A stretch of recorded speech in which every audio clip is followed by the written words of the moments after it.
This is a quick video to go through how to use the infamous A-style paragraphing and planning sheet. I can take no credit for the original design of this sheet. Mr. Carlson, the head of English currently at Sutton Grammar, was using it for his GCSE students, but when I realised how nicely it fit into the structure that we need to include for Lit Lang, I adapted it in a heartbeat. So that's where it came from, and this is how to use it. So first of all, A-style paragraphing sheet, why is it so awesome? Well, firstly, it makes sure that in every paragraph you consistently address all the assessment objectives. Okay, you can see I've got circled there all the places you're going to hit AO1, all the places you're going to hit AO2, and where you're going to hit AO3. Secondly, it ensures you use an integrated approach in your analysis. That means analysing something at phrase level, a group of words that work together, so a metaphor, or a simile, or a clause in a sentence, as well as then deepening your analysis by focusing on a linguistic focus, like a keyword, looking at the word class of that specific word, and then what that word does to enhance the meaning of the bigger phrase that you've already addressed. So essentially it's word and phrase, or if you like, literary and linguistic analysis blended together. Finally, it ensures that you answer the question, because every time you write a paragraph, you have to link it back to the question, and that you are including relevant context with your analysis. That supports your analysis. So you're always making sure you hit all the AOs. So we're going to practice with a simple question on an anthology text. This question is, how does Chief Joseph use the art of rhetoric in his speeches to make them persuasive? You won't get a question like that in the exam. This is just to give an example of how you would use the paragraphing sheet. So here's our paragraphing sheet. What are we going to write in the boxes? What are they for? So where the box is essay title, we're going to summarize the question. We want to know if rhetoric is persuasive. So I put rhetoric equals persuasive. We're just taking notes here. This is a note-taking form. It's not really for writing out full sentences, okay? Then we're going to pick from our text a longer quote, so a phrase-level quote with more than one word in it. So a metaphor, a simile, a clause in a sentence, something like that. That gives an example of rhetoric being persuasive in this speech of Chief Joseph's. So I've chosen a metaphor. And the other thing we need to write in this box is what that device does. So in this case, a metaphor is always going to be comparing, but this metaphor in particular, here's the quote, goes in this box here, I know his heart, is an emotive language technique as well. So it's appealing to the pathos of the speaker, the listeners. So the pathos is one of the three key features of rhetoric. So I've linked it to rhetoric, I've linked it to a phrase level device, and I've said what's being compared. Now, the next thing we have to do, and this is where I find a lot of students, when they start using this, they're really good at the keyword analysis and pointing out their phrase level quote, but they often forget to actually analyze the impact of the entire phrase altogether. So what's being compared here? So what we want to know is how this metaphor creates meaning for the reader.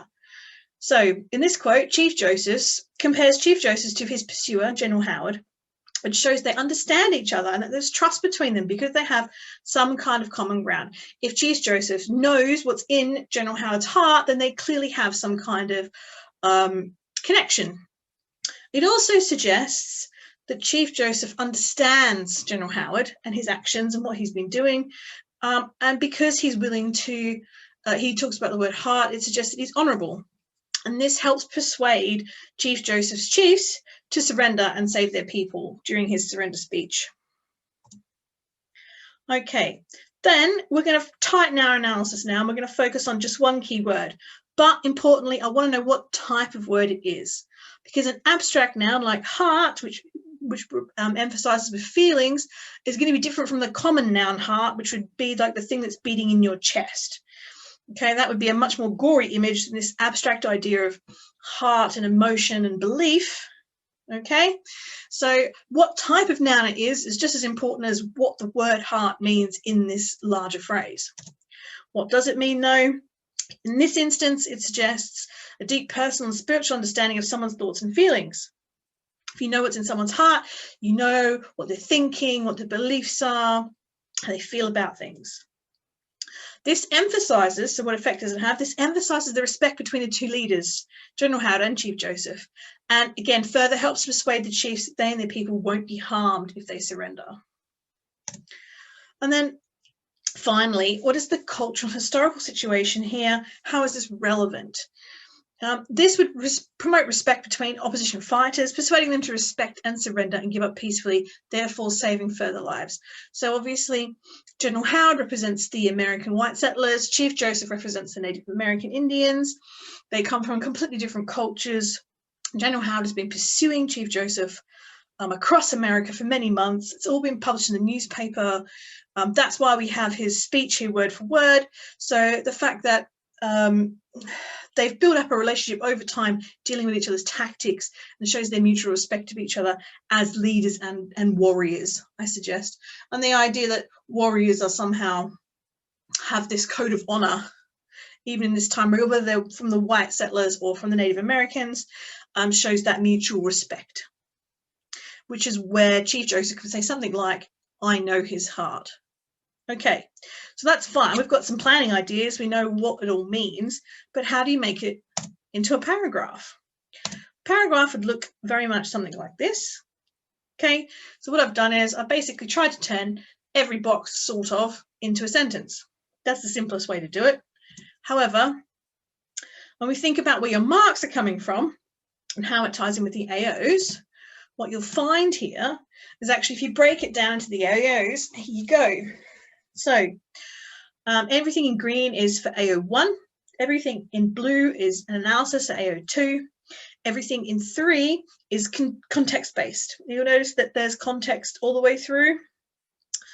Okay, so that your context information makes your analysis better, because it's very hard to understand a text without understanding the speaker and the audience and why they were speaking at the time, and linking that in with what you're talking about. Okay, so the paragraph reads, Chief Joseph uses a great deal of pathos in his surrender speech to persuade his chiefs to stop fighting to save their people from a slow death from freezing temperatures and hunger. There is heavy pathos in the metaphor, I know his heart, which compares Chief Joseph to his pursuer, General Howard, illustrating they understand each other and there is trust between them, because they have some common ground as leaders of their people. It also suggests that General Howard is honourable, which will persuade the chiefs to surrender to him and save their people. This is reinforced by the use of the abstract noun heart, which suggests a deep personal and spiritual understanding of someone else's thoughts and feelings. This intangible idea emphasises the respect between the two leaders and would also help to persuade the chiefs that they won't be harmed if they surrender. Overall, the pathos here would garner respect between the opposition fighters, persuading them to honour the surrender and give up peacefully, therefore saving lives and preventing further needless death. So you can see how this use of the structure has linked to all the AOs consistently and throughout my paragraph, but it is only one paragraph. So if the essay carried on the way it did with the same level of skill for say 3 or 4 more paragraphs, what grade would it get? So I've marked this at a grade B, which is about 18 out of 25, because it offers a clear link to the question. It's a fluent response with clearly developed ideas, it uses a range of vocabulary used correctly, has an integrated approach, I'll come back to that in a minute, and it refers to the context. Now, it is not a perfect paragraph. It doesn't analyse structural feature, so how a sentence type is used, or use of paragraphs, overall structure, rhyming repetition, anything like that. The context is fairly clear, but still too vague. I'm not very specific in what time and date and what historical event is happening and how this links together. Okay, and possibly even things like the fact that there was real hatred between the white settlers and the Native Americans, mostly on the white settlers' side, because the Native Americans wouldn't give up easily their land. So I think emphasizing that and how unusual this situation would have been, and maybe even how close Chief Joseph was to escaping with his tribe into Alaskan territory, where they would have been free to carry on living their normal lives, is something that I could have blended in somewhere with my analysis if I'd wanted to. Now, back to the idea of an integrated approach. So an integrated approach, again, is where I look at a phrase level analysis, so a metaphor or a part of a sentence, and then I analyze that as a whole, But then I also come back and pick out a keyword, which would be my linguistic strategy, and I look at what that keyword, what type of word it is, and how that actually impacts the meaning of the word, as well as looking at the meaning itself.